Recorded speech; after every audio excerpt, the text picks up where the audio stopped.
पक्ष की, जिसे भारत मजबूती से पूरी दुनिया के सामने रख रहा है। इससे पहले भी भारत ने हर मोर्चे पर बताया कि आतंकवाद के खिलाफ हमारी लड़ाई जारी है।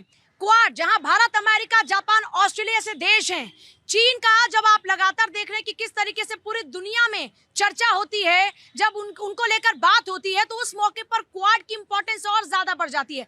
आने वाले दिनों में भारत क्वाड की मेजबानी भी करेगा, लेकिन उससे पहले भारत ने जवाब दे दिया विपक्षी पार्टियों को भी, साथ ही साथ जवाब दे दिया है उन नेताओं को भी जो बार बार ये कहते हैं कि हमने सीज फायर करा है। तो आइए चर्चा की शुरुआत करते हैं। हमारे साथ में खास मेहमान जो आज रहने वाले, एक बार उनसे आपको मिलवा देते हैं। हमारे साथ में रवि अरोड़ा जी हैं, पॉलिटिकल एनालिस्ट के तौर पर। इसके अलावा हमारे साथ में हेमचंद शर्मा है जो कि बीजेपी लीडर हैं। तनु हमारे साथ में कांग्रेस की स्पोक्स पर्सन है। नीति शर्मा हमारे साथ में पॉलिटिकल एनालिस्ट हैं। प्रमोद कुमार हमारे साथ में पॉलिटिकल एनालिस्ट हैं। एहसान अब्बासी हैं, पॉलिटिकल एनालिस्ट हमारे साथ में। प्रमोद कुमार है, पॉलिटिकल एनालिस्ट। एहसान अब्बासी पॉलिटिकल एनालिस्ट, और अनवर मिर्जा हमारे साथ में आज नहीं होंगे। प्रोफेसर चंदन कुमार हमारे साथ में पॉलिटिकल एनालिस्ट हैं। प्रमोद मिश्रा हैं, हिंदू स्कॉलर। तो एक बार शो की शुरुआत जोरदार तालियों के साथ, भारत के लिए जोरदार तालियां एक बार हो जाएं। और विपक्षी पार्टी के नेता क्योंकि लगातार जवाब मांग रहे हैं, अब क्वाड में विदेश मंत्री ने कहा कि हमारे साथ सीज फायर को लेकर या ट्रेड डील की, न्यूक्लियर की धमकी की कोई बात नहीं, और ना ही भारत इसका दबाव मानेगा। अब इसका क्या जवाब है? 20 बार लगभग ट्रंप ये बयान दे चुके हैं, अखबारों में छप चुका है वहाँ की, पूरे देश में ये बात फैल रही है कि सीज फायर ट्रंप ने कराया। लेकिन मैं आपको बता देना चाहता हूँ, ऑपरेशन सिंदूर जो पॉज ऑफ फायर हुआ वो हमारी टर्म्स में हुआ, भारत के टर्म्स में हुआ, हमारे गोल को 100% अचीव करने के बाद हुआ, पाकिस्तान के गिड़गिड़ाने पे हुआ।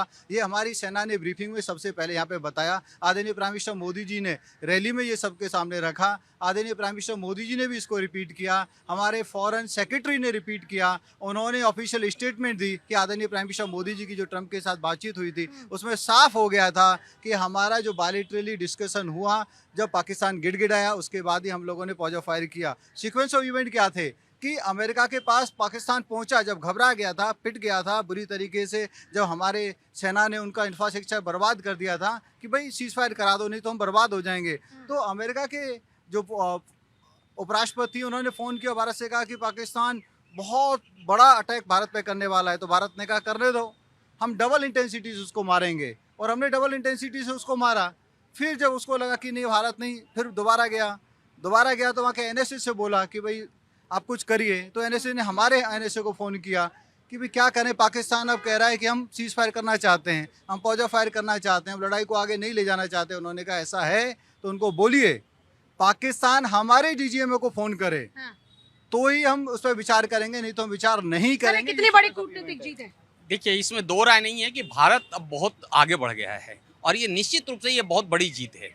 और ये देखिएगा यदि पूरे विश्व का परिप्रेक्ष्य में, तो भारत निरंतर वैसे विकास किया है, लेकिन जो आज विकास का आंकड़ा है वो काफ़ी बढ़ चढ़ करके है। और यही वजह है कि आज भारत जो है चौथा विकसित पूरे विश्व में है। और इतना ही नहीं बताता हूँ, कई ऐसे इशूज हैं जिसमें भारत विश्व के सर्वोपरि में है।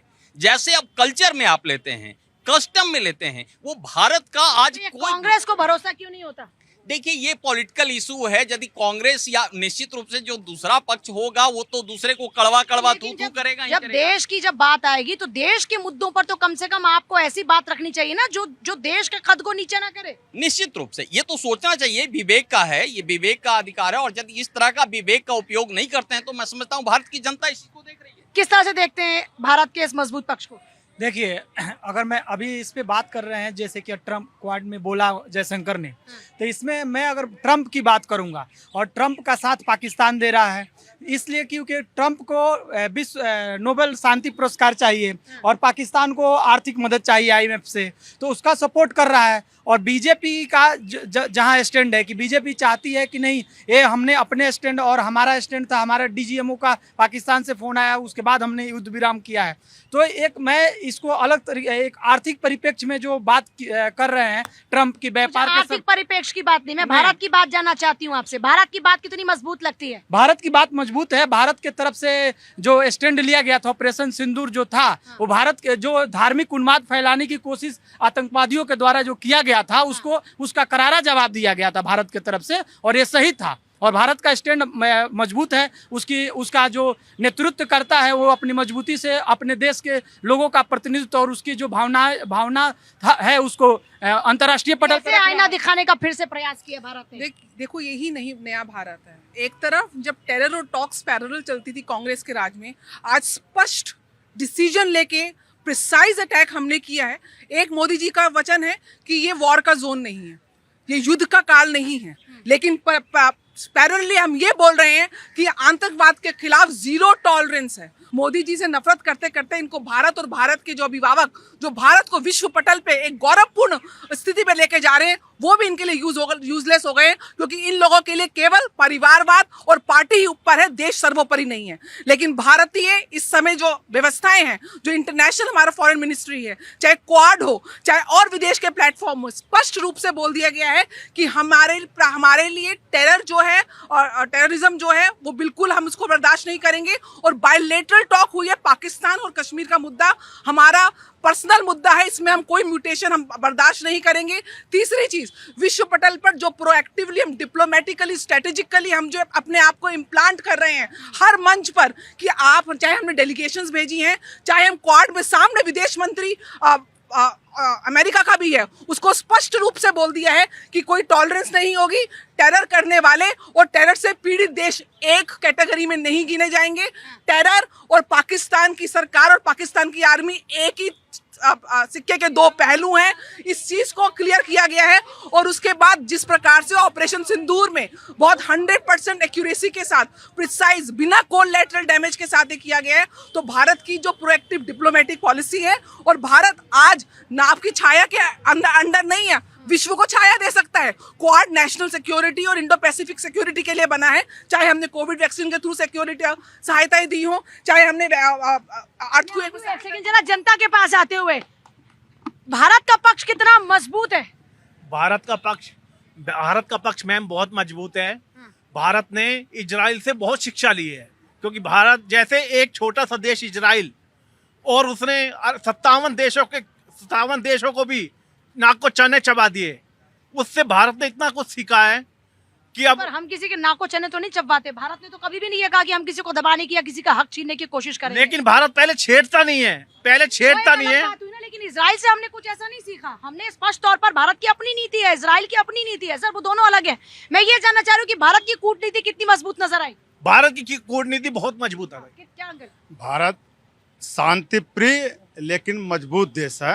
हम अपनी बात मजबूती से, बिना किसी के लाग लपट के पूरे विश्व को समझा सकते हैं, और भारत सरकार से भी अनुरोध है उसे समझाना चाहिए। ये विपक्षी पार्टी के नेताओं की बात पे भरोसा है कि मोदी जी की और या कैबिनेट मंत्रियों की विपक्ष दिशा भ्रमित है। ये कह रहे हैं आपके मंत्री अपना विकास कर रहे हैं। हमारे मंत्री देश का विकास कर रहे हैं, इसीलिए हमारा देश 10वें से 4th लार्जेस्ट इकोनॉमी बना है। इसीलिए आज विश्व की सारी शक्तियां भारत की ओर देख रही हैं, चाहे वो रसिया हो चाहे वो अमेरिका हो। हम सबके साथ डील करते हैं, हम रसिया का ऑयल भी खरीदते हैं और अमेरिका के साथ डिफेंस डील भी करते हैं, IT का हम व्यापार भी करते हैं। आज क्वाड में जिस तरीके से विदेश मंत्री ने जोरदार तरीके से अपनी बात रखी है, देश की बात रखी है, अब कांग्रेस को मुंह दिखाने लायक नहीं छोड़ा है। कांग्रेस बार बार झूठ फैलाती थी, झूठ फैला के उन्होंने देश को बदनाम करने का पूरा प्रयास किया। आप ये देखिए, अमेरिका ये एडवाइजरी जारी करता है कि कोई महिला अकेले घूमने ना आए, लेकिन अमेरिका क्या करता है? पाकिस्तान के साथ उसके रिश्ते कैसे हैं? मैं आपको बता देती हूँ, वो पाकिस्तान को UN की काउंटर टेरर कमेटी का उपाध्यक्ष बना दिया गया है। आतंकी देश पाकिस्तान संयुक्त राष्ट्रीय सुरक्षा परिषद का अध्यक्ष बना दिया गया है, और वो अस्थायी मेंबर है, अगर पाकिस्तान सभी को खाने पे बुलाने के बाद क्या हुआ? खाने पे बुलाने के बाद क्या हुआ? ईरान पे अटैक हुआ, ईरान में उन्होंने बम गिराए, पाकिस्तान के एयर स्पेस का अमेरिका ने उपयोग किया। इनको पता ही नहीं है हमारे भारत का। पूजा जी, भारत दुनिया का चौथा सबसे बड़ी अर्थव्यवस्था वाला देश बन चुका है। डोनाल्ड ट्रंप पचा नहीं पा रहे उसको, डोनाल्ड ट्रंप को नोबेल शांति पुरस्कार चाहिए। ये साजिश थी बहुत बड़ी। पाकिस्तान के आसिम मुनीर को सिर्फ इसलिए बुलाया गया ताकि उसका नाम। पाकिस्तान ने क्या कहा? ईरान इसराइल के मामले में बाकी क्या किया? बिल्कुल बात मानता हूँ, लेकिन आप यह भी तो समझिए कि डोनाल्ड ट्रंप का चेहरा क्वाड के सामने नहीं, आज पूरी दुनिया के सामने। पाकिस्तान शांति पुरस्कार के लिए पैरवी कर रहा था, वही पाकिस्तान फिर ईरान इसराइल युद्ध में तो कह रहा था ना अमेरिका को लेकर ऑब्जेक्शन दर्ज करा रहा था ना? देखिए पूरी दुनिया जानती है पाकिस्तान का कोई चेहरा नहीं है, वो एक आतंकिस्तान है, उसको हम पाकिस्तान बोले ही क्यों। दूसरी बात, लेकिन डोनाल्ड ट्रंप जो दुनिया के सबसे ताकतवर देश का राष्ट्राध्यक्ष, वो अगर ऐसी बात करता है, दोगला चेहरा उसका आज पूरी दुनिया के सामने भारत ने स्पष्ट कर दिया। क्वाड एक कोई छोटा संगठन नहीं है, उसमें जापान भी है, ऑस्ट्रेलिया भी है, अमेरिका भी है और भारत भी है। वहाँ के मंच पर भारत ने बताया है और हर मंच पर भारत बोलेगा।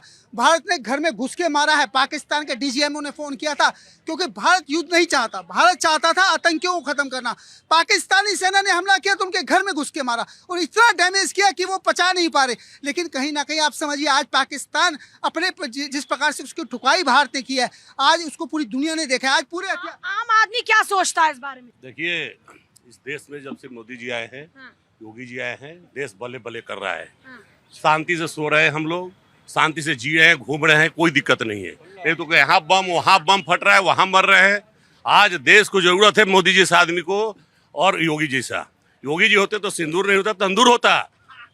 योगी जी इनसे भी तगड़े आदमी हैं, तभी नहीं आज हम यूपी के रहने वाले हैं, यूपी में हम लोग सुरक्षित हैं। पहले गुंडागर्दी थी, आज तो मैंने देखिए कांग्रेस को वोट देने का मतलब उसको कूड़ा में फेंकने के बराबर है। अच्छा, मैं ऐसा क्यों बोल रहा हूँ, ऐसा क्यों? कांग्रेस को वोट देने का मतलब कूड़ेदान में फेंकना है, देश के साथ गद्दारी करना है।